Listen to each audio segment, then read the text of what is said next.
Huss. Welcome everybody. This class is about Bunkai.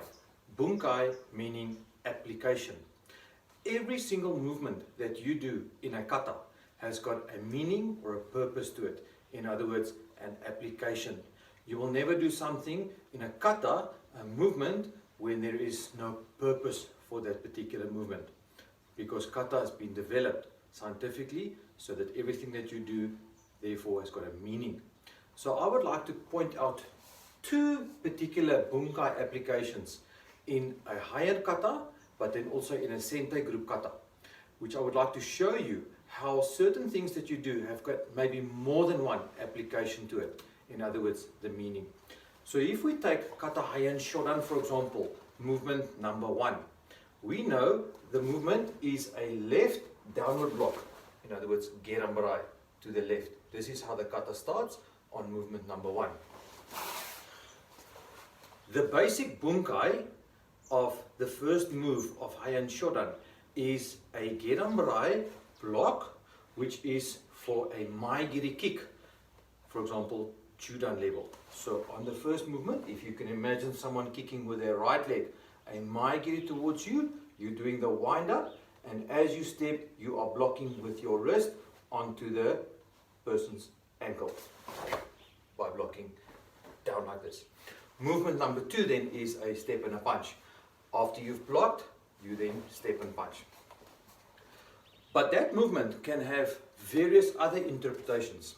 You can, for example, think of someone grabbing your wrist, and your gerambarai will be a strike, in fact, on the person's wrist. So that if you can imagine someone holding your wrist like this, as you do the movement, you will then on top of that person's wrist do a strike, but then also the hikite hand will come into play, which is the pulling hand.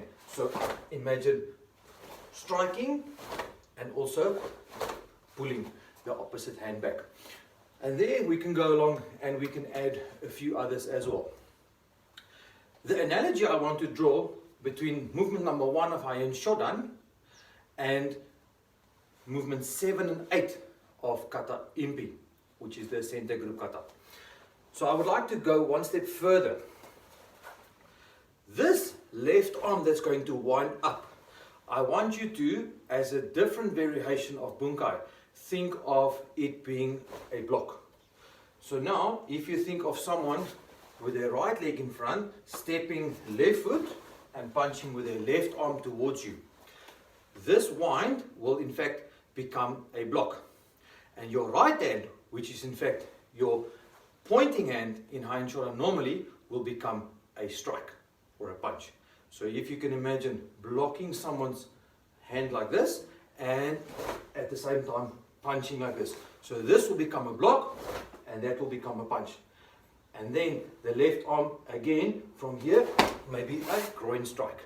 So therefore just a few ways of interpreting a different variation of movement 1.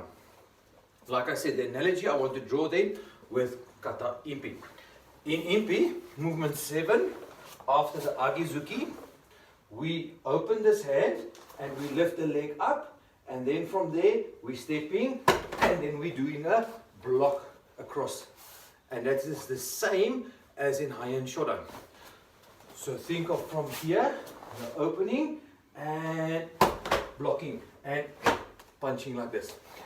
After this movement, let me turn this way. So after, from here, the punching and the blocking across, we now in movement 8 turn and we do a gerambarai this way.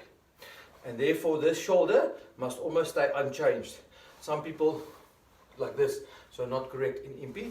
So from here, as you lean away, so the feeling is turning this way, so turn your body, but this downward block next to the leg parallel like this. So that's just an example of how this arm, similar in impi, is doing a block like this, then leaning away, a block like this, or a strike. But just an analogy of how the Bunkai application in Heian Shodan movement 1 prepares you for the Bunkai in Kata Impi movement 7. So very similar. So think of trying to focus on the blocking arm and the purpose of that particular arm. Whoosh.